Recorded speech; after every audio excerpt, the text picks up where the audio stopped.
पूज्य बेन श्री के वचनामृत बुल 81 तारीख 19/1/2000। नमो अर्यंताणम नमो सिद्धाणम नमो आयर्याणम नमो उवज्जायाणम नमो लोये सवसावणम नमो समय साराय स्वानुभूत्या चकास्ते चित्त स्वभावाय भावाय सर्वभावांतरचिले मंगलम भगवान वीरो मंगलम गौतमो गणि मंगलम कुंद कुंदार्यो जैन धर्मोस्तु मंगलम सर्वमंगल मांगल्यम सर्वकल्याणकारकम प्रधानम सर्वधर्माणम जैनम जयतु शासनम ओंकार बिंदु संयुक्तम नित्यम ध्यायन्ति योगिनो कामदम मोक्षदम चैव ओंकाराय नमो नमः। पूज्य बेन सिंह के वचनामृत 81 ये भी वेद ज्ञान की बात है। જેમ સ્વભાવે निर्मल एवं स्फटिक में कल स्फटिक का दृष्टांत दिया था ना, वही आ गया नीचे। જેમ સ્વભાવે निर्मल एवं स्फटिक में लाल काळा ना संयोगे रंग देखाय तो पण खरेखर स्फटिक रंगाई गयो નથી। એમ સ્વભાવે निर्मल एवं आत्मा में क्रोध मान आदि देखाय तो पण खरेखर आत्मद्रव्य एनाथी भिन्न छे। वस्तु स्वभाव में मलिनता नहीं। परमाणु पलटीने वर्ण गंध रस स्पर्श विनानो न थाय एम वस्तु स्वभाव बदलातो नहीं। आ तो परथी एकत्व तोड़वानी बात छे। अंदर वास्तविक प्रवेश कर तो छूटू पड़े। आत्मा का दर्शन करना है या संपूर्ण शांति चाहिए तो क्या करना? तो कि अंदर में वास्तविक प्रवेश कर, सच्चा प्रवेश कर। सिर्फ विकल्प करे कि मैं आत्मा हूं तो अंदर नहीं चले, नहीं गया हूं, वो तो बाहर रहा। तो विकल्प में तो मन का आधार लिया, लेकिन ज्ञान से अंदर जाना है। सच्चा प्रवेश अंदर में कर तो तू भिन्न हो जाएगा। एक बार अगर देख लेगा ज्ञान से अपने आत्मा को, फिर वापिस मिक्स नहीं हो जाएगा। जैसे छाछ में से मक्खन निकाल लिया एक बार पंथन करके, तो मक्खन वापिस नहीं जाता है अंदर, मिक्स नहीं होता। इस प्रकार से अगर ज्ञान से मतलब वेद ज्ञान करके उपयोग अगर अपने आत्मा में रह जाएगा तो हमेशा के लिए वो अन्य पदार्थों से अलग हो जाएगा।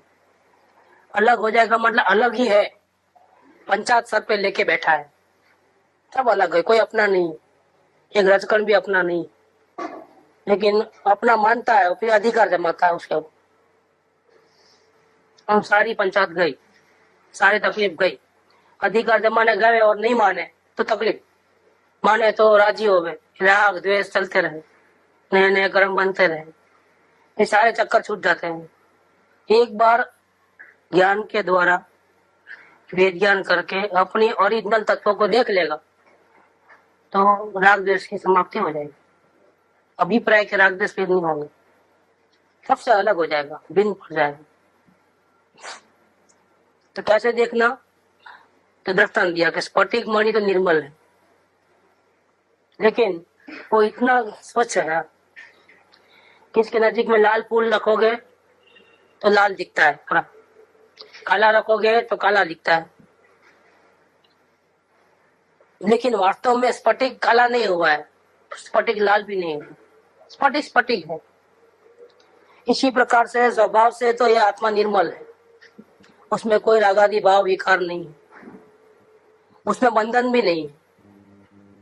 परिणति में सब कुछ है, राग द्वेष क्रोध मान माया आदि। तो परिणति का फोटो इस पे गिरता है आत्म स्वभाव, तो उसमें जानने में आ जाता है। जैसे दिया दूसरे को भी जानता है, इस प्रकार से आत्मा अपने नजीक में जो रागादि भाव है उसको भी जान लेता है। जैसे आईने के सामने जो भी आता है तो आईने में प्रतिबिंब गिरता है, ऐसे आत्मा एक आईने की तरह है, बिल्कुल क्लीन स्वच्छ, बिल्कुल एक भी दागी नहीं है उसके अंदर। लेकिन सामने जो भी राग द्वेष के भाव आएंगे इस आईने के सामने, तो उसका फोटो इसमें पड़ जाता है बिना कुछ किए अपने आप, तो स्वभाव के कारण। तो ऐसा लगे अपने को वेद ज्ञान नहीं होने से ऐसा लगे कि मैं क्रोधी हो गया, मैं संसारी हो गया, मैं पामर, मैं अज्ञानी। ऐसा करके वो अपने आत्मा को नहीं देखने के लिए और एक नई उपाधि ले लेते। संसारी, पामर, अज्ञानी, क्रोधी, मानी, लोभी ऐसा मानने से आत्मा का दर्शन होना होगा तो भी नहीं होगा। क्यों? कि एक बाजू तो गालियां देता है अपने को क्रोधी कहता है, मानी कहता है, पामर कहता है। दूसरी बाजू उसका ही दर्शन करेगा तो कैसे होगा? और गाली इसलिए देता है अपने आत्मा को कि अगर हमारा आत्मा क्रोधी होता और अगर हम उसको क्रोधी कहे तो फिर गाली नहीं दे रहे अपन। लेकिन होता ये है कि हमारा स्वभाव तो पूर्ण पवित्र है, उसने कभी क्रोध किया ही नहीं। वर्तमान पर्याय में क्रोध हुआ है तो क्रोध का फोटो अपने ज्ञान में जलता है अंदर, और इसके अज्ञानता के कारण मलिनता परिणाम में है और मानता है कि मेरे में घुस गई है, मैं मलिन हो गया। मतलब पर्याय के साथ वो एक हो गया। पर्याय अलग है और आत्मा अलग है। भगवान आत्मा बिल्कुल अलग है और पर्याय अलग है। पर्याय में जो कुछ भी हो गए, पाप के भाव, पुण्य के भाव, वो आत्मा को असर नहीं करते हैं। आत्मा पापी नहीं होता है, आत्मा भक्त नहीं होता है, आत्मा पुजारी नहीं होता है। आत्मा जैसा का वैसा ज्ञान गण पिंडी है। फिर भी क्रोध होता है परिणाम में, तब अपने को अगर वेद ज्ञान नहीं है और अपने आत्मा को क्रोधी मान लिया, गड़बड़ पर्याय में हुई और मानता है कि मेरे में हो गई स्वभाव में, तो क्या किया? तो उसने अपने आप को गाली दी। आत्मा ने क्रोध किया नहीं था और इसने माना कि मैंने क्रोध किया, तो अपनी डिवैल्यूएशन की, अपना अपमान किया। कभी कोई जेल में नहीं गया हो, रास्ते में मिल जाए तो भैया पार्टी वार्टी कब दे रहे हो, भाई क्या बात है कि कब छूट के आए, क्या बोले कि कहां से? वहीं जेल से। कब छोड़ दिया आपको? बोले मैं जेल में कभी गया ही नहीं। नहीं नहीं, क्या मजाक करते हो? ऐसा बोले तो क्या होता है, उसको कितनी तकलीफ होती है कि मैंने चोरी नहीं की, लूटपाट नहीं किया, डाका नहीं डाला, मेरा गुनाह पुरवार नहीं है, कुछ नहीं। आज तक कभी पुलिस चौकी का मुंह नहीं देखा। तो ये खुशी जाहिर कर रहा है कि गाली दे रहा है उसको? जेल में कब छूट के आए भैया पार्टी दो करके? ये गाली दे रहा है। चोर नहीं होने पर भी उसको चोर बता रहा है। खूनी नहीं है फिर भी उसको खूनी कह रहा है। कोई गुनाह नहीं किया फिर भी उसको गुनहगार माना है। तो वास्तव में वो खुशी जाहिर नहीं कर रहा है, वो उसको गाली दे रहा है। वैसा ही यहाँ हो रहा है। ये जीव अपने आप को ऐसा ही वर्ताव करता है जो वर्ताव अच्छा नहीं लगता है, शोभा देने योग्य वर्ताव नहीं है। जिस आत्मा हमेशा पवित्र रहा है, शुद्ध बुद्ध चैतन्य गण है, इसको इसने ऐसा पामर मान लिया, संसारी माना, तो कैसा वर्ताव किया? जैसा वहां वर्ताव है वैसा ही वर्ताव किया अपने साथ, दूसरों के साथ नहीं, अपने साथ, खुद के साथ ऐसा वर्ताव किया। खुद ने ही अपमान किया, खुद को खुद ने ही गाली दी। स्वगणी तो यहाँ तक कहते हैं कि अगर केवल ज्ञान की पर्याय हो जाए, जीव भगवान हो जाए, तो उसके केवल ज्ञान की महिमा करो कि देखो ये केवल ज्ञान वाला जीव है, ऐसा कहो तो भी मुझे अच्छा नहीं लगेगा करके बोलेंगे वो। केवल ज्ञान तो नई पैदा हुई दशा है, हालत है। वो दशा से अगर तुम भगवान को पहचान कराते हो तो क्या भगवान की कोई वैल्यू नहीं है क्या? तो वो तो कहते हैं मुझे बहुत खटका लगता है, मेरा बहुत अपमान फील करता हूँ मैं अपने आप।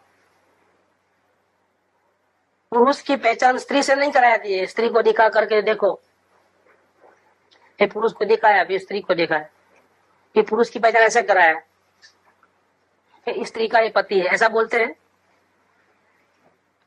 व्यवहार ऐसा नहीं है, पुरुष को दिखा करके ये इनके मिसेस है करके, ऐसा स्त्री को देखा, ये व्यवहार है, ये सामाजिक व्यवहार इस प्रकार से।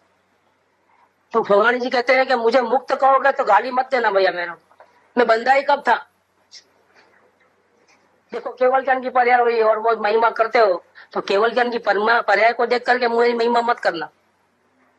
केवल ज्ञान तो मेरे सामने कुछ नहीं, ऐसी अनंती पर्याय मेरे में पड़ी है अंदर में। वैल्यू केवल ज्ञान की पर्याय की नहीं है, वैल्यू किसकी है? वैल्यू भगवान की है। तो मुझे ऐसा कहोगे कि मुक्त हो गया, ऐसा कहोगे तो भी मुझे गाली मत देना भैया। पर्याय से ध्रुव की पहचान मत कराओ, ध्रुव से पर्याय की पहचान कराओ कि देखो भगवान की कितनी कृपा है कि उस पर नजर करते ही अंदर में केवल ज्ञान की पर्याय उत्पन्न हुई, शांति की पर्याय प्रकट हुई, मलिनता चले गई। ये सब वैल्यू किसकी?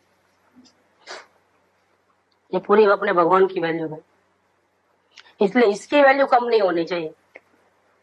पाप पुण्य के भाव हो तो भी इसकी वैल्यू कम मत करना, और धर्मों की पर्याय हो गए, शांति मिले तो भी वैल्यू तो हमेशा अपने आत्मा की रहनी चाहिए, द्रव्य की महिमा रहनी चाहिए। वैल्यू अगर अपने आत्मा की नहीं करोगे तो शांति नहीं मिलेगी, शांति टिकेगी भी नहीं। ये बात इधर कहते हैं कि स्वभाव से निर्मल ऐसे आत्मा में क्रोध मान आदि दिखने में आता है, क्योंकि वर्तमान अवस्था में ऐसा है। जैसे स्फटिक काला दिखता है, स्फटिक लाल दिखता है, ऐसा भगवान आत्मा में क्रोध मान आदि दिखते हैं, तो भी वास्तव में आत्मद्रव्य, आत्म पर्याय नहीं, आत्मद्रव्य वो क्रोधादि भावों से बिल्कुल अलग है, भिन्न है।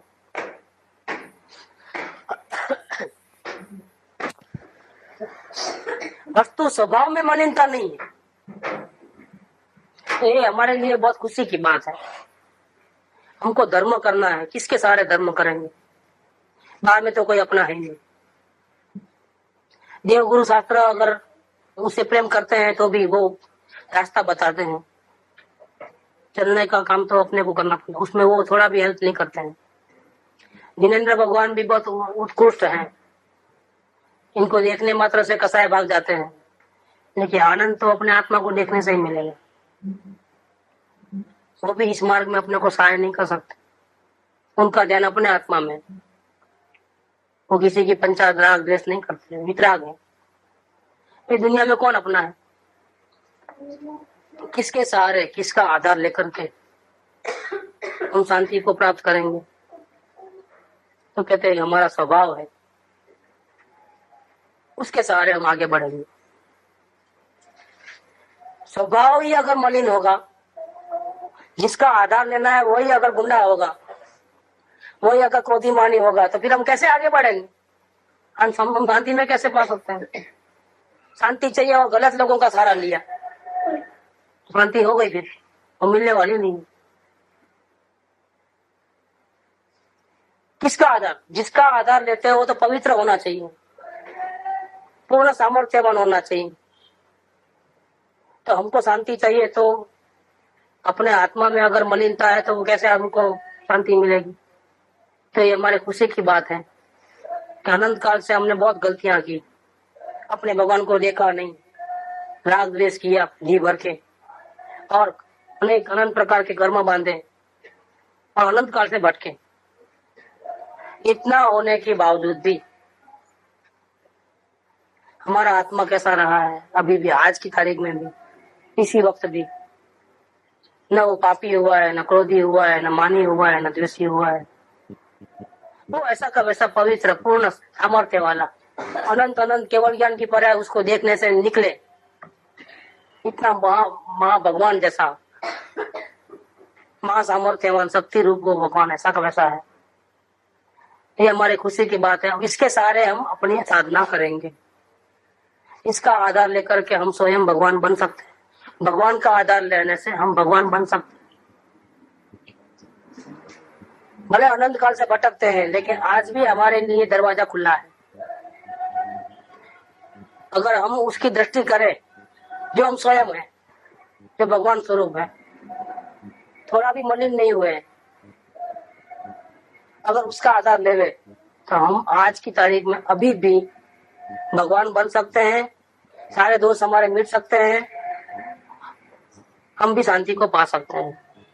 तो हमारी मर्जी है, हम दर्शन करें न करें, हमारी मर्जी है।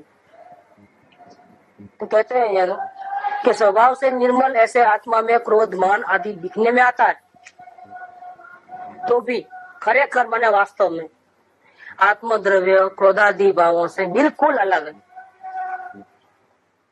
क्रोध होने पर भी क्रोधी नहीं हुआ है, दुखी है फिर भी अंदर में तो आनंद घन है, उसमें दुख नाम की कोई चीज भी नहीं। वस्तु स्वभाव में मलिनता नहीं है। जैसे परमाणु बदल करके वर्ण गंध स्पर्श रस बिना बिना का नहीं होता है, जड़ पदार्थ में ये गुण कायम रहते हैं, वो अपने स्वभाव को नहीं छोड़ते। इसी प्रकार से आत्मा का स्वभाव भी कभी भी बदलता नहीं है। स्वभाव में तो आनंद है, स्वभाव में दुख नाम की चीज नहीं है, स्वभाव में अज्ञान नहीं है, स्वभाव में तो ज्ञान प्रकाश भरा पड़ा है, चैतन्य सूर्य है, उसमें अंश मात्रा भी मलिनता नहीं, थोड़ी भी मलिनता नहीं। आगे बढ़ जाओ, तकलीफ नहीं।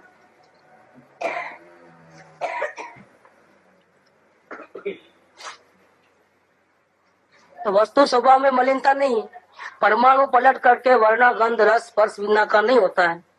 इसी प्रकार के वस्तु स्वभाव बदलता नहीं है। ये तो पर से एकत्व तोड़ने की बात है। पर से एकत्व तोड़ना माने क्या? यहाँ कोई पर की तो बात नहीं है कि दुकान को अपना मत मानो, नौकर चाकर अपने नहीं है, स्त्री कुटुंब परिवार अपने नहीं है, इज्जत आबरू धन दौलत अपना नहीं है, ग्राहक अपने नहीं है, वो बात नहीं। चश्मा घड़ियाल परिग्रह कपड़े आदि हमारे नहीं, ऐसी बात नहीं चल रही है यहाँ। पर से एकत्व तोड़ने की बात माने क्या? यहाँ कौन पर है? अपने विभाव भाव, जिसको हमने अपना माना है। क्रोध को देखा, क्रोध क्यों हुआ, मुझे नहीं करना चाहिए था, बार बार मेरे से गलती होती है, अब मैं दोबारा नहीं करूंगा। ऐसा करके अपने विभाव भाव को देखा और चिल्लाया, रोया, पश्चाताप किया, दोबारा नहीं करूंगा ऐसा निर्णय किया। ये सब क्या किया? क्या अच्छा किया कि बुरा किया? क्या किया? तो अच्छा धर्मिष्ठ आदमी है, देखो क्रोध कर कितना उसको तकलीफ हो रही है, मेरे से गलती हो गई, मेरे को ऐसा नहीं बोलना चाहिए था, आपको तकलीफ पहुंची मेरे वजह से, तो मेरे को ऐसा नहीं करना चाहिए था, अब दोबारा नहीं करूंगा। ऐसा आदमी सबको अच्छा लगता है, क्योंकि वो झुकता है, वो माफी मांगता है, अपनी गलती के ऊपर पश्चाताप करता है, तो हम उसको क्या बोलेंगे? बहुत सज्जन आदमी है, बहुत अच्छा आदमी है। हमको वो सर्टिफिकेट चाहिए जो दुनिया वाले देते हैं हमारे को, कि भैया ये आदमी बहुत अच्छा है, सज्जन आदमी है, देखो कितना ख्याल करता है। गलती सभी से होती है, लेकिन ये गलती का स्वीकार करता है, पश्चाताप करता है, रोता है, आंख से आंसू निकल जाते हैं, सामने से जा करके माफी मांग लेता है, दोबारा गलती न हो इसका बराबर ध्यान रखता है। ये आदमी बहुत अच्छा है, दुनिया वाले उसको अच्छा बोले, लेकिन वास्तव में क्या हो रहा है? अपने आत्मा का नुकसान हो रहा है कि फायदा हो रहा है? क्या हो रहा है? अपने आत्मा का नुकसान कर रहा है, क्योंकि पर्याय के साथ, पर्याय में जो कुछ भी चिन्ह आते हैं, अच्छे बुरे पाप के पुण्य के, उसके साथ वो अपने आप को मिला ले रहा है बार बार। भक्ति के परिणाम होते हैं तो राजी राजी हो जाता है, आज का दिन अच्छा गया, आज हमने प्रभु की इतनी भक्ति की, इतना अच्छा सत्संग चला, अंदर में परिणाम में पूरा आत्मा की बातें चलती रही, गुरु की महिमा, आत्मा की महिमा, तो राजी राजी हो जाता है, आज हमारा दिन अच्छा जा रहा है। और अगर उसके विपरीत पाप के परिणाम में कहीं फंस गया, दुकानदारी में कहीं भी हो, संसार के चक्कर में कहीं फंस गया, परिणाम में बहुत तकलीफ, क्रोध, हेल बोलना, ईगो, ऐसे सब मलिन परिणाम देखते ही वो ठंडा पड़ गया, क्या है मैं तो कहीं गिर गया हूँ, मुझे शांति तो मिलती नहीं है, इतना सत्संग करता हूँ क्या फायदा। तो अपने आप को पामर, दुखी, इतना अपने को कंगाल समझता है। ऐसा टेंशन में आ जाता है, अब मैं आगे बढ़ने के लिए क्या करूं, ये दोस्त को हटाने के लिए मैं क्या करूं। ऐसा अपने आप को बिल्कुल रहा गरीब अमर ऐसा समझ लेता। खुशी नहीं है, फिर खुशी नाम की कोई चीज नहीं। ये दोनों तरफ के जो परिणाम है, इसमें उसने क्या किया,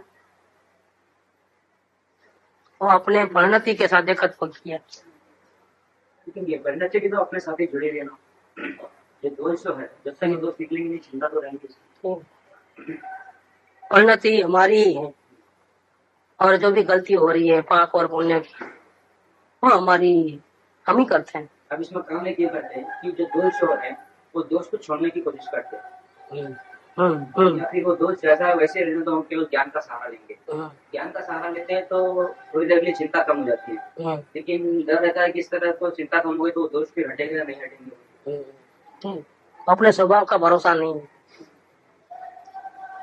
पता चला है कि ज्ञान का सहारा लेते ही एक बाजू क्या बोलना होता है कि ज्ञान का सहारा लेते ही चिंता गायब हो गई, शांति मिली, टेंशन कम हुआ, ये हमारा अनुभव है। दूसरी बाजू ये बोलना कि फिर वो अंदर में दोस्त कहीं छिप जाएंगे तो हम हमारे अनुभव को ही झूठा साबित कर रहे हैं। क्योंकि दोष जब तक है वो तकलीफ तो बड़ा है।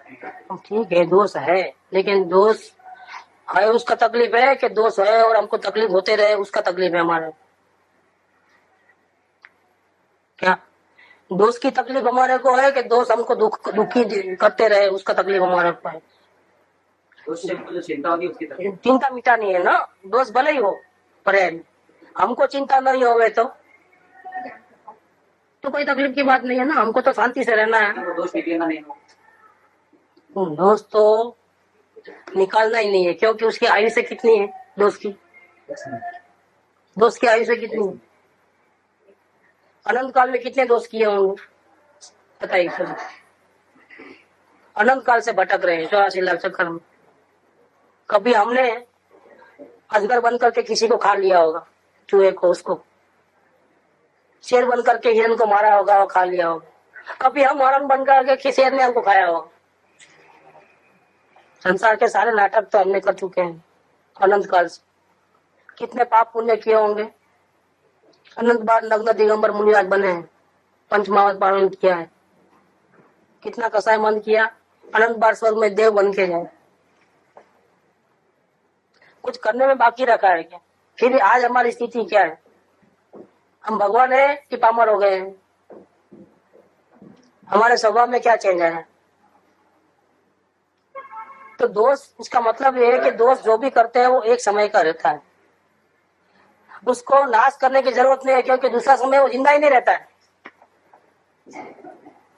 अनंत काल में अनंत दोष किया, इसलिए अभी मुझे मुक्ति पाने में अनंत काल लगेगा, एक दिन में मुक्ति थोड़ी मिलेगी, ऐसा थोड़ा है। अनंत काल से गलती करते आ रहा है, और आज भी अगर भगवान को देखना चाहे और सम्य दर्शन प्रकट करना चाहे तो होगा कि नहीं होगा? एक समय की जो भूल हो गई उसको अपने वर्तमान में लाके वो वर्तमान दूसरी गलती करता है, वर्तमान को देता है। वर्तमान ये मार्ग पश्चाताप का नहीं है, ये मार्ग भूतकाल को याद करने का नहीं है, ये मार्ग वर्तमान में ही हमको जीने का है। वर्तमान में अगर हम सही साधना करेंगे तो जिससे हमको अंश मात्र भी तकलीफ न हो, अशांति न हो, तो भविष्य हमारा उज्जवल ही है। भविष्य की चिंता क्यों करना? उज्जवल ही है ना। उज्जवल है, जिसका वर्तमान अच्छा है उसका भविष्य आनंद नहीं रहता। इसीलिए हमारे को सवाल होता है कि फिर हम पर्याय को एकदम अपनी नहीं मानेंगे तो फिर दोष हटेंगे कैसे? मतलब अभी भी हमको दोष की चिंता है, दोष को हटाने का चक्कर अभी भी जाता नहीं है माइंड से। ज्ञानी कभी दोष को हटाने की चिंता करते नहीं। दृष्टि का निधन कर रहे हो, बोलिए था। बोलो बोलो। कुछ बातचीत में अपन से गलत बोला गया, लेकिन अभिप्राय अपने आत्महित का है, और बोलते समय कुछ गलत बोला गया, फिर ऐसा सामने वाला दुखी होता है, क्रोधी होता है, क्रोधी होता है, उसके अपने निमित्त से उसके भाव खराब हो गए, ऐसा भी लगता है। फिर अपना अवलोकन से दोबारा चेक करना चाहते हैं, लेकिन वो भाव आए ही नहीं कि मैंने कहीं गलती की है। तो मतलब दोष का वही दोष रिपीट नहीं हुआ, लेकिन पश्चाताप नहीं हुआ, लेकिन चेकिंग पॉइंट रहा कि अगर मेरे भाव में वो आ जाएगा कि मैंने गलती की है, तो मतलब अवलोकन के द्वारा अगर लगे कि प्रायश्चित नहीं है, दोष का चेकअप हो रहा है, तो वो ठीक लगे, मतलब कुछ ठीक का सवाल नहीं, अपना दोष की गलती ना मालूम पड़े। ये चेकअप करना रहता है, क्योंकि हमको ऐसा लग जाए कि कहीं हमारे से ऐसी मिस्टेक तो नहीं हुई ना, हमने चला करके सामने वाले को दुखी करने के लिए तो नहीं बोला ना कुछ भी, तो चेक कर लिया तो ऐसा कोई भाव अभिप्राय हमारा नहीं है, तो पश्चाताप करने का नहीं रहता है। सामने वाले को पता नहीं है, वो तो अभी भी क्रोध गुस्से में ही है, वो तो ये समझता है कि हमने जानबूझ करके ऐसा सब किया हो। क्या है, फंक्शनिंग हम नहीं समझ पाए ज्ञानी पुरुष के। नहीं, इसमें एक चीज क्या होती है, जब भी चिंता चरम तक पहुंच जाती है तो हमको दोष को बंद करने की कोशिश करनी चाहिए कि वो भाषण के बर्दाश्त नहीं होती, बल्कि चलो दोष को थोड़ी देर के लिए हटा देते हैं, तो वापस थोड़ी चिंता कम हो जाती है। दोष को कहाँ हटाते हो? उस टाइम में तो आप भगवान हो, मैं तो पवित्र हूँ ऐसा देखते हो, आप दोष को थोड़े हटाते हो। उस वक्त क्या करते हो? दोष से थोड़ी देर के लिए दूर रह जाते हैं। दोष को देखना बंद करके स्वभाव को देखना चालू करते हो, दोष को हटाते ही नहीं हो आप। जब चिंता बहुत बढ़ जाती है तो विषय को छोड़ देते हो क्या, और अब मैं तो भगवान आत्मा हूँ करके बैठ जाते हैं शांति, तो क्या होता है, सब चिंताएं गायब। ऐसा लगता है कि थोड़ी देर के लिए दोष हमारे में से हट गया। असल में हटा नहीं, क्योंकि समझ में नहीं आया अभी तक, तो हटेगा नहीं वो चीज। जब तक नहीं समझोगे हटेगा नहीं वो चीज, तो हटा नहीं है, असमझन चालू है। थोड़ी देर के लिए हमने अपना उपयोग को हटा दिया वहां और अपने आत्मा में लगा लिया, शांति तो मिल गई, लेकिन जो ज्ञान का दोष है वो अभी भी चालू है। क्यों? कि वापिस भटकेंगे, वापिस पर्याय में उपयोग, वापिस द्रव्य में थोड़ी देर रहेगा, शांति मिल जाएगी, वापिस उपयोग बाहर आएगा, तो वापिस कहाँ किसको देखेंगे? वापिस पर्याय को देखेंगे। पर्याय को देखते ही वापिस अशांति शुरू होते होते होते धीरे धीरे धीरे धीरे बढ़ते बढ़ते बढ़ते बढ़ते वापिस चरम सीमा पे पहुंच जाओ। क्या? पर्याय को देखते देखते देखते देखते धीरे धीरे दुख चालू हो जाएगा। पर्याय को देखते ही चालू होते होते होते बढ़ेगा बढ़ेगा बढ़ेगा, जितना सहन करना है करते हैं, वापिस वो चरम सीमा पे पहुंचेगा। अब क्या उपाय करोगे? वापिस ध्यान हटाओगे, ध्यान हटा के मैं तो पूर्ण भगवान आत्मा हूँ ऐसा करके अपने द्रव्य पर दृष्टि करोगे तो पूरा टेंशन गायब। पोस्टपोन होते रहता है। किस कौन सा पोस्टपोन होना? द्रव्य में गया तो नहीं, पोस्टपोन नहीं, उसको कला नहीं आती है अभी, उसको कला नहीं आती है। इसमें क्या, जब चिंता जो बढ़ती है, चिंता एकदम टॉप पे और वापिस पहुंच जाती है, वापिस वो किसका सहारा लेता है? वापिस वो सब बागजमारी छोड़ो, मैं द्रव्य में बैठ जाता हूँ, मैं भगवान आत्मा हूँ करके बैठ जाता है। ऐसा भगवान आत्मा पे दृष्टि आते ही वापिस शांति हो जाती है, जैसे कि चिंता थी ही नहीं। लेकिन वो दृष्टि कितनी देर रहती है अंदर में? सेकंड 2 सेकंड, उसका असर रहता है 1 घंटा 2 घंटा 4 घंटा 8 घंटा 2 दिन 4 दिन, वापिस पर्याय पे दृष्टि जाती है। इसलिए पोस्टपोन वापिस वही गलती, नहीं हो। पर्याय को देखते ही मैं वैसा हो गया, मैं पामर, मैं फलाना, मैं दिकरा, ऐसा चालू करके पर्याय का पूरे रंग में रंगे जाता है। तो पर्याय के रंग में रंगे मेरा क्या होगा, वो सब चिंता शुरू हो जाती है वापिस। उसका पागलपन इतना बढ़ता है, इतना तो उतना टेंशन बढ़ जाता है कि वापिस उसको स्वभाव में आना ही पड़ता है। वो आता है, स्वभाव को एक बार देखा है तो वो आता है, वापिस में भगवान आत्मा हूं करके बैठता है, सारी चिंताएं गायब। इस पर से क्या निष्कर्ष निकालोगे? शांति गायब तो नहीं रहती, नहीं रहती, उसमें दोष उसका है ना। जब उपयोग बाहर है तब वो भिन्नता क्यों कायम नहीं रखता है अपनी? तब पर्याय जैसा क्यों अपने को मान लेता है? दुखी क्यों हो जाता है? बिना कारण हो जाता है। उपयोग भले ही बाहर गया है, भले वो द्रव्य को नहीं देख रहा है, भले ही परिणाम को देख रहा है, दोष को देख रहा है, लेकिन भिन्नता रखो ना कायम। भले ही दोष है लेकिन मेरे में वो नहीं, मैं तो पवित्र हूँ, ये भावना कायम रखो ना। अपने को गाली देना वापिस शुरू क्यों कर दी? नहीं, यहाँ पे गलती की और दोष की चिंता हो जाती तो 8-10 दिन के लिए अपने दोष से अपने आप को हटा लेते, लेकिन फिर वापस जब चिंता वापस कम हो जाती तो वापस दोष स्टार्ट। तो चिंता द्रव्य को देखने से कम हुई कि पर्याय को देखने से कम हुई? पर्याय को देखने से यहाँ पे कम हो रही है, यहाँ पे क्योंकि दोष से हम थोड़ी देर के लिए हट जा रहे हैं, 8-10 दिन के लिए दोष से हट। तो पर्याय को कहाँ देखा आपने? आपने द्रव्य को देखा, नहीं, इसमें ऐसा होना गुरुजी, उसके बजाय अगर हम वो बिल्कुल वो चिंता जैसे है वैसे ही रहने देंगे और अपन दोस्त से नहीं हटेंगे, जो भी चल रहा है चलने देंगे, तो वो अशांति वो बर्दाश्त नहीं होती वहाँ पर। तो इसका मतलब आपकी दृष्टि अभी भी पर्याय के ऊपर ही है। तो वहाँ पे अगर कुछ आप दोस्त जो आपके हालत में बता रहे हो इस प्रकार से, तो द्रव्य पे दृष्टि जाती ही नहीं है, पर्याय पे रुकी है, पर्याय पे रुकी है। और फिर आपको लगता है कि नजर पर्याय पे अपने को दोषी माना है, ऐसा ही नेग्लेक्ट करेंगे तो और बढ़ जाएगा करके डरते जाते हो। पर्याय को देख करके अपन घबरा जाते हैं, पर्याय की पापता को महसूस करते हो और लगता है कुछ करना पड़ेगा, नहीं तो वे तो कहीं गिर जाएंगे, कहीं ऐसा हो जाएगा, कहीं बनाना हो गया, वो टेंशन में और बढ़ जाता है तकलीफ। इसमें क्या अशांति से बचने के दो रास्ते हैं, एक तो ज्ञान का सहारा है और एक दूसरा दोष से स्वयं को अपने आप से हटा देना। तो अब तक तो हमने ये किया कि दोष से अपने आप को हटा दें, ज्ञान का सहारा कभी लिया नहीं। दोस्त को अपने आप से हटाया कहाँ है? दोस्त को अपने आप से हटाया माने ज्ञान का सहारा लिया, नहीं तो दोस्त जाता है क्यों? नहीं, वो दोष में इन्वॉल्व होना बंद कर दिया, दोस्त में इन्वॉल्व होना बंद किया, इसका मतलब ही ज्ञान का सहारा लिया आपने। तो आपने वही काम किया है, ज्ञान का सहारा लिया है। जब भी दोस्त का दर्द ज्यादा हुआ है तब आपने क्या किया है? तब आपने ज्ञान का ही सहारा लिया है। तो उसको आप ऐसा कहते हो कि हमने दोस्तों से नजर हटा ली थोड़ी देर के लिए, थोड़ी देर से दोस्तों से नजर हटाई माने कहाँ गए आप, किधर गए? नजर हटाने का मतलब क्या? दोस्त से नजर हटाया, उसका मतलब क्या कि आपने दोस्तों को पर्याय को देखना बंद किया और ज्ञान का सहारे में आ गए। मतलब मैं गायक हूँ, मैं भगवान हूँ, मेरे में कुछ कमी नहीं है, मैं सामने लिया तो दोष हट जाना चाहिए, तभी 8 दिन बाद फिर वो स्टार्ट हो जाता है। आप इस पर्याय को देखते हो ना, द्रव्य को कहाँ देखते हो? भगवान को ही कंटिन्यू देखना था तो वो नहीं होता था। जब दोस्त चिंता बहुत बढ़ गई तब वापिस आप कैसे आ गए? दोस्त को देखना बंद करके भगवान को देखना चालू किए, शांति आ गई। ठीक, अब भगवान को ही देखना चालू रखो, क्या तो आपको अशांति आएगी ही नहीं। वापिस आप थोड़ी देर के शांत हो जाने के बाद वापिस पुरानी गलती वापिस चालू कर देते हो, उपयोग अंदर से बाहर आ जाता है और पुरानी गलती चालू। कौन सी? मैं दोषी हो गया, वापिस मेरे परिणाम बिगड़ते चले जा रहे हैं, अवलोकन पण दोष नहीं किया, वापिस में गड़बड़ कर रहा हूँ, वापिस में फंस गया हूँ संसार में, वापिस सब लोग हावी हो गए, सब लोग डिस्टर्ब कर रहे हैं, मेरे परिणाम गिरते जा रहे हैं, अशांति बढ़ते जा रही है।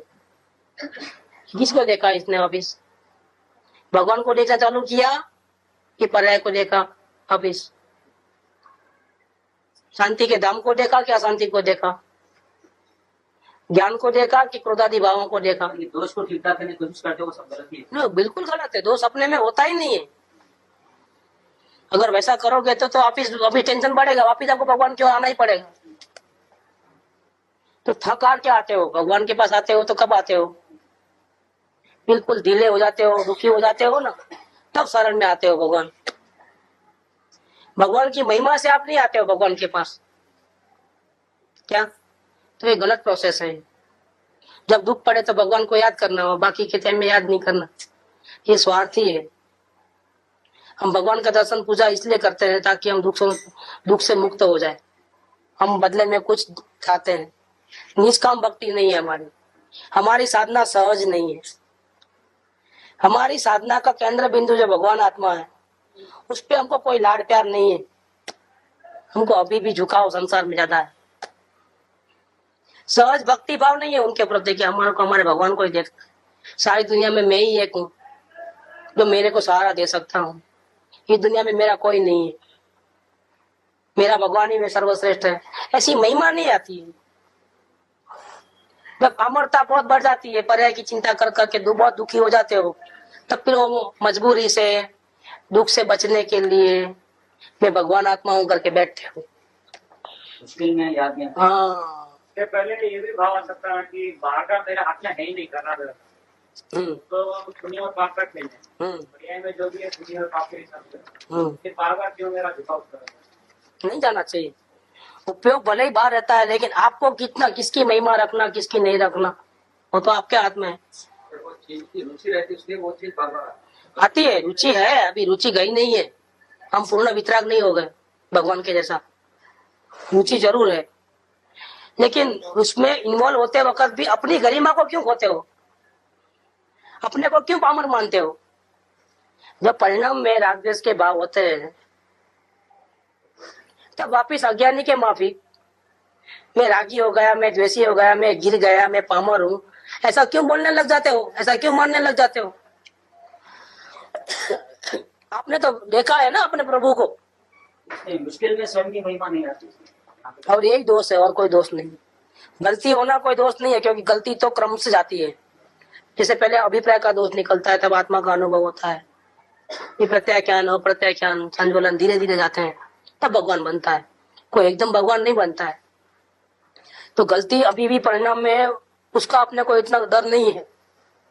परिणाम में जब जब भी गलती होती है तब तक मैं ऐसा गलत हो गया हूँ, मैं ऐसा पामर हो गया हूँ, मैं गिर गया हूँ, ऐसा मानना एक बहुत बड़ा अपने आप का अपमान करना ऐसा है। इसीलिए हम आगे नहीं बढ़ते हैं मोक्ष मार्ग में। तो यहाँ ये बात कहते हैं, देखो बहुत सुंदर बात है। પોતાની ભૂમિકાને યોગ્ય થતા વિકારી ભાવ,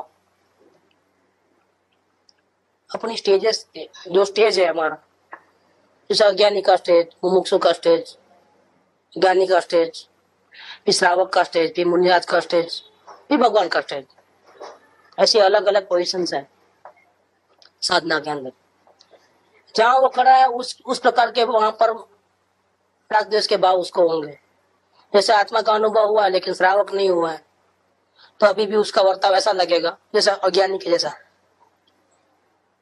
श्रावक की भूमिका में रहेगा तो रात्रि भोजन त्याग, कंदमूल त्याग, भगवान का दर्शन, पूजा का नियम, 12 प्रकार के अनुव्रत, ये सब जीवन में आएगा। नियम रहता है, परिग्रह को कंट्रोल, इस प्रकार से। मुनिराज की भूमिका में आएगा वो, तो फिर नग्न दिगंबर अवस्था होती, जंगल में रहना होता है, ये सब भूमिका उसकी होती है। लेकिन अभी भी वो स्थिरता नहीं है मुनिराज को भी कि निरंतर उपयोग अंदर में रहे। वो स्टेज तो किसका है? भगवान का है। उतनी कमी है उनमें। श्रावक में इससे ज्यादा कमी है। चौथे गुणस्थान में और ज्यादा कमी है कि उसका तो बाहर से देखोगे तो अज्ञानी ही लगे। और मुमुक्षु के अलग स्टेज है, अज्ञानी का तो कोई स्टेज नहीं है, अब उसका तो कोई पता ही नहीं, बात करना बेकार है। तो पोतानी भूमिका ने योग्य तथा विकारी भाव, हर स्टेज में दोष भी है, गुण भी है। परमात्मा नहीं बने तब तक कुछ गुण ज्यादा है, जैसे मुनिराज में बहुत गुण है, दोष कम है। श्रावक में कम तो 50-50 ऐसा है। ज्ञानी के पास दोष ज्यादा, गुण कम है। मुमुक्षु के पास गुण नहीं है लेकिन गुण का चाहक है, दोष ज्यादा है लेकिन दोष को छोड़ने का भाव है। और अज्ञानी के पास पूरे के दोष ही दोष है। इस प्रकार से अपनी भूमिका के अनुसार राग द्वेष के परिणति में भाव हो रहे हैं। अपनी भूमिका के योग्य होने वाले विकारी भावों को जो छोड़ना चाहता है, हटाना चाहता है, पश्चाताप करता है, वो अपनी वर्तमान भूमिका को नहीं समझ पाया है। क्या? दोष को हटाना नहीं है, अवलोकन का पहला सिद्धांत है।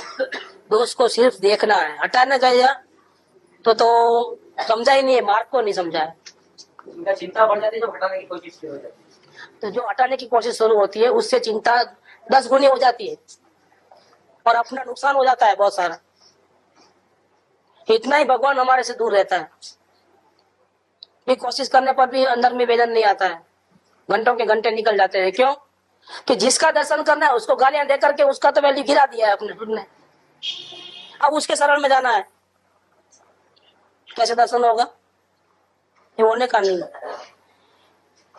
ऐसे जीव का ज्ञान मिथ्या है। जो अपनी भूमिका के अनुसार जो राग द्वेष के भाव हो रहे हैं उसको छोड़ना चाहता है, निरंतर उसकी बुद्धि में ये होता है कि ये दोष तो नहीं होना चाहिए, नहीं तो मैं आगे क्या बढ़ा। आगे बढ़ा मतलब ये दोष होना ही नहीं चाहिए। ऐसा जो भाव रखता है और दोष होते ही घबरा जाता है, दुखी हो जाता है, उसको छोड़ने का भाव करता है, दोबारा नहीं करूंगा ऐसा होता है, या उस क्षेत्र को छोड़ करके भाग जाने का दिल करता है जंगल में, क्योंकि दूसरे के कारण से मैं दुखी हो रहा हूँ, उसने ऐसा बोला बोल के दुखी हो रहा हूँ, इनसे ही छोड़ लाता तोड़ डालो, भागो यहाँ से जंगल में। उसकी गलती कहाँ है? उसका ज्ञान गलत है। कहाँ गलती हुई? उसका नॉलेज ठीक नहीं है। अभी वो मोक्ष मार्ग के साधना को बराबर समझ नहीं पाया है अभी, तो गलत प्रयास कर रहा है अभी भी। जरूरी नहीं है कि अपने को आत्मा का दर्शन हो जाए तो सब डिपार्टमेंट एकदम क्लियर हो जाए। आत्मा का दर्शन होने के बाद भी ज्ञान का डिपार्टमेंट में गड़बड़ हो सकती है। आचरण के डिपार्टमेंट में तो गड़बड़ दिखती ही है। क्या कि नहीं, ज्ञानी हो गया, आत्मदर्शन हो गया तो इसका ज्ञान भी बिल्कुल क्लियर है, आचरण भी बिल्कुल भगवान जैसा है, ऐसा नहीं है कुछ। सब डिपार्टमेंट अलग है। श्रद्धा सम्यक हो गई है लेकिन ज्ञान में अभी भी गड़बड़ है। यही बात कहते हैं कि वो अपने वर्तमान भूमिका को नहीं समझ पाया है, इसीलिए उसका ज्ञान मिथ्या है। और जिसको वर्तमान में परिणति में जो दोष हो रहे हैं उसका निषेध नहीं आता है, उसका दर्द नहीं है अंदर में, वहां उसको अच्छा लगता है। दोष हो रहे हैं तो भी अपने को कोई घबराहट टेंशन नहीं होता है, तो भी वो वस्तु स्वरूप को समझता नहीं है। दोष को दोष नहीं समझता है, दोष को दोष समझना है उसको कि नहीं होने तो ना, पर्याय में हो रहा है ना, अपने को क्या करने का है, नहीं चलेगा तो स्वच्छंदी हो जाएगा, प्रमादी हो जाएगा। वैसा भी नहीं होना है। करना क्या, दोष को हटाना नहीं है और दोष मेरे में होते ही नहीं है ऐसा करके स्वच्छंदी भी नहीं बनना है। देखो क्या क्या बात है, दोष पर्याय में हो रहा है ना, मेरे में थोड़ा आ रहा है, मैं तो भगवान हूँ। गलतियां पे गलतियां करते जा रहा है, मैं तो भगवान हूँ, मेरे को क्या लगे ना फटाकड़ी, पर्याय में हो रहा है, नहीं चलेगा।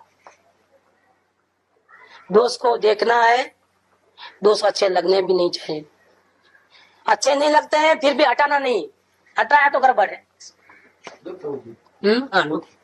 दुख होता है, दुख नहीं होता है तो वस्तु स्वरूप नहीं समझा है। हटाने गया तो अपनी भूमिका को नहीं समझा है, दोनों में गड़बड़ है। तेनो ज्ञान मिथ्या है।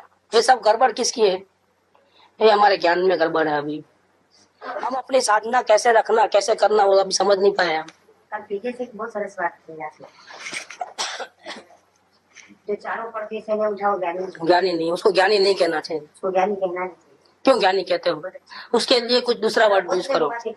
उत्कृष्ट मुमुक्षु कहो, साधक जीव बोलो, ज्ञानी मत कहो। भले ही उसको आत्मा का दर्शन हो गया तो हो गया, लेकिन उसको ज्ञानी नहीं बोलना।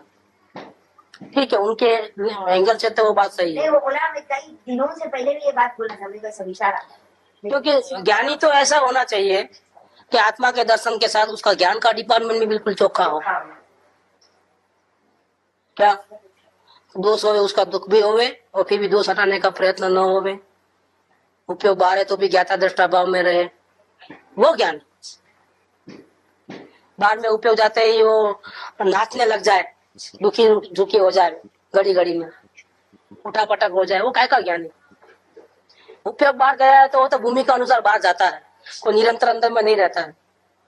लेकिन उपयोग बाहर जाते ही वो उड़े के साथ नाचने लग जाए वापिस, राजी होवे, दुखी होवे, सुखी होवे, काय का ज्ञानी। इसको काय को ज्ञानी बोलते हो आप, मैंने उसको आत्मा का दर्शन हो गया ना, इसलिए दर्शन भले हो गया लेकिन उसका ज्ञान का डिपार्टमेंट तो ठीक नहीं है ना, उसको साधना करने की रीत तो नहीं आती है ना। इसको ज्ञानी मत कहो, उसको ऊंचा मुमुक्षु कहो, उसको मुमुक्षु कहो, उसको आत्मार्थी कहो, उसको साधक कहो, लेकिन ज्ञानी तो नहीं कहना। ज्ञानी तो हमारी नजर में बहुत महान होते हैं, ज्ञानी को ऐसे नहीं होते हैं, ऐसा उसका कहना है। ये बात कई साल पहले बोला हो, 2-3 साल पहले, फिर कल वो बार बार रिपीट हो रहा है वो बात। बोला, मेरे को बहुत विचार आते। तो वो एंगल से उसकी बात सही है, लेकिन वास्तव में यहाँ क्या बात कि दोष को हटाने का प्रयत्न तो भी अपना उसका ज्ञान झूठा है। दोष होता है तो होने दो, पर्याय में हो रहा है, मेरे को क्या, तो भी ज्ञान में गलती है। तो क्या करना चाहिए, फिर वास्तव में क्या होना चाहिए। तो वो कहते हैं, गुरुदेव कहते हैं कि ज्ञानी को राग को रखने की भावना नहीं होती, दोष चालू रहे भले ही ना है, पर्याय में है ना, मुझे क्या करना है, ऐसी भावना ज्ञानी को नहीं होती। एक बात। दूसरा, राग फिर भी होता है परिणति के अंदर, क्योंकि अंदर में उपयोग निरंतर नहीं रहता है, अभी पूर्ण वितराग नहीं हुआ है, तो राग को रखने की भावना नहीं है, फिर भी राग तो होगा ही। तब क्या करेगा ज्ञानी, राग को टालने की आकुलता उसको होती देखो कैसी सुंदर बात की।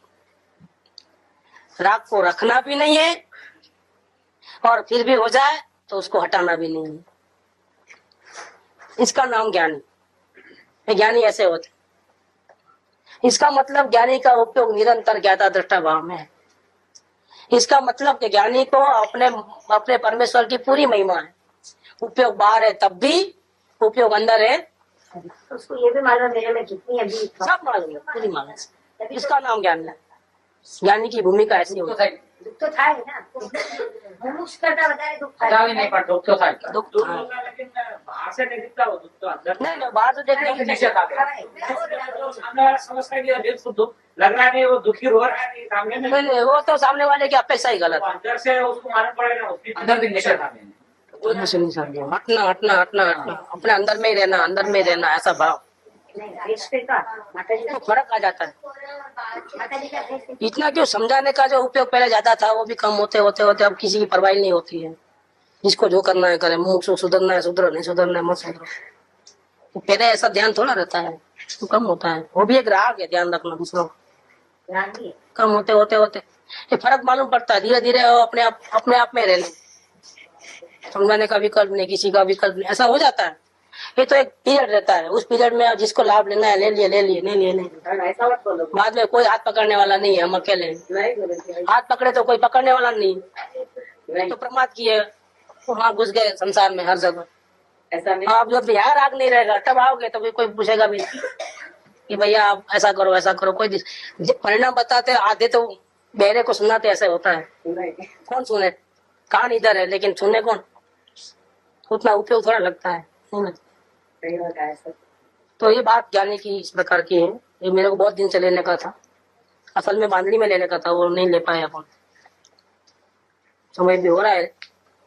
वास्तव में पर से एकत्व तोड़नी है। पर से माने अपनी वर्तमान हालत या कुटुंब परिवार धन दौलत की बात नहीं चल रही है, शरीर की बात नहीं चल रही। वर्तमान जो हमारा परिणाम है, जो मलिन है, परमात्मा के जैसा पूर्ण वितराग नहीं, वो परिणति के साथ, परिणति जैसी है वैसा मैं हो गया हूँ, ये गड़बड़ है। परिणति भिन्न है तो मैं भिन्न हूँ। परिणति चाहे जैसी है, वो अच्छी हो बुरी हो, शुद्ध हो अशुद्ध हो, मैं तो वैसा का वैसा भगवान हूँ।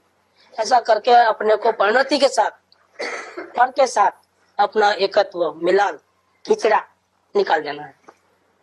इस प्रकार से अंदर में वास्तविक ज्ञान के द्वारा प्रवेश करेगा तो अलग हो जाएगा, तो भिन्न पड़ जाएगा। तब उसको साधना में मजा आएगा, तो साधना अच्छी चलेगी। जमीन पे बार बार पैर नहीं आएंगे, हवा में ही उठ के चले जाएंगे। उसको साथ में ये डर से लगाना कि दोष को हटाऊंगा नहीं तो कहीं दोष में कुछ डूब तो नहीं जाऊंगा। तो समझा नहीं है वो, बोला ना, वो ज्ञान को नहीं, उसको ज्ञान गलत है। वो बेकार की मेहनत करता है, वो ऐसा मोड़ता है उंगली को, दर्द होगा ही होगा। उसको तरीका नहीं मालूम है। बार बार वो गलती होती है, इसका मतलब वो ज्ञान में समझ में नहीं आया है, इसलिए बार बार वही गलती करेगा, बार बार दुखी होने वाला है। वो सुखी होने वाला नहीं। उसको ये पहले ही गलती निकाल देना है कि दोष को हटाने की बात तो जिंदगी में कभी सोचना नहीं है। ऐसा डर रहेगा ना मुझे मैं राशि दूसरी इसमें इन्वॉल्व हो जाऊंगा। देख लेना अपने परिणाम कि हमको दोष होता है तब तकलीफ होती है कि नहीं होती है, वो देख लेना। अगर तकलीफ होती है तो हम गिरेंगे नहीं, हमारा दोष बढ़ेगा नहीं, वो चेक कर लेना। लेकिन हटाने वाली बात तो मेहरबानी करके नहीं करना, क्योंकि अपने पहले स्टार्टिंग में ही अवलोकन में दोष को सिर्फ देखना है। हटाने वाली बात तो वेरी बिगिनिंग से ही नहीं, उसमें बहुत बड़ी गड़बड़ होती है। दोष को हटाया तो बहुत बड़ी गड़बड़ हो जाती है। हटाने वाली बात तो पहले से ही है। सुख धाम अनंत सुसंत चही, दिन रात रहे तद ध्यान मही। प्रशांति अनंत सुधामय जे, प्रणमो पद तेवर तेजयते। प्रणमो पद ते